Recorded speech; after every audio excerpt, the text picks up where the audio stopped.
Hello সবাইকে and good morning, welcome back to my another daily life blog. বেশ অনেকদিন যাবতই আমাদের ফুল ফ্যামিলির কোথাও ট্যুর দেওয়া হয় না বা ঘুরতে যাওয়া হয় না। আজকে যাচ্ছিলাম আমরা একটু কাজে উত্তরাতে। যদিও এটা আমাদের ট্যুর ছিল না বা কোনো ডে ট্রিপও ছিল না, কিন্তু আমরা ফুল ফ্যামিলি সবাই মিলে একসাথে গিয়েছিলাম অ্যান্ড যাওয়ার পরে বেশ অনেকটাই ঘোরাঘুরি করেছি, শপিং করেছি।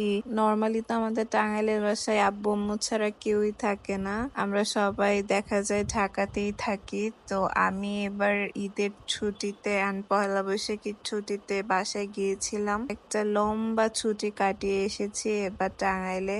এই তো কথা বলতে বলতে উত্তরা চলে আসছি। আমরা আসছিলাম মাইলস্টোন কলেজে আমার বোনকে পিক করতে। পহেলা বৈশাখের পরের দিনই ওর পরীক্ষা ছিল, এজন্য ও আমাদের সাথে এবার পহেলা বৈশাখ সেলিব্রেট করতে পারেনি। তো এজন্য আমরা সবাই মিলে ওকে দেখতে আসছিলাম। এছাড়াও আমাদের ব্যক্তিগত কিছু কাজ ছিল, শপিং করার দরকার ছিল, সবকিছু মিলিয়ে আজকের এই জার্নিটা। যাই হোক, এরপর ওকে আমরা পিক করে নিয়ে সবাই মিলে চলে যাই উত্তরা স্কয়ারে। ওখানে গিয়ে টুকটাক শপিং করা হয়েছিল, যেগুলোর ক্লিপ আমি নিতে পারিনি বা নিতে ভুলে গিয়েছিলামও বলা যায়। এরপর শপিং শেষ করে আমরা চলে যাই সুলতান ডাইনের বেস্ট কাচ্চিতে। আমাদের সবারই মোটামুটি কাচ্চি খুবই পছন্দ, আর বেশ বেলাও পড়ে গিয়েছিল, দুপুর হয়ে গেছিল, এজন্য আমরা কাচ্চিটা অর্ডার করি। আমরা যেহেতু 6 জন ছিলাম, তো আমরা 1:5 কাচ্চিটা অর্ডার করে দিছিলাম। আর সবাই সবার পছন্দ মতো বোরহানি, বাদামের শরবত, জালি কাবাব, রোস্ট এগুলো নিয়েছিল।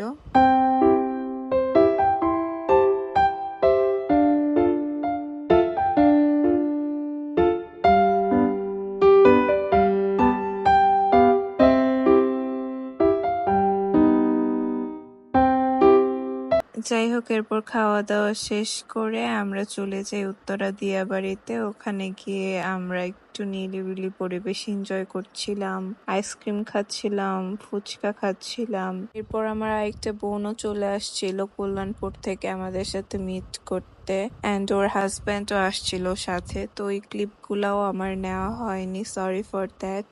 এই তো, এই সবকিছু মিলেই ছিল আমার সুন্দর একটা দিনের সুন্দর একটা ব্লগ।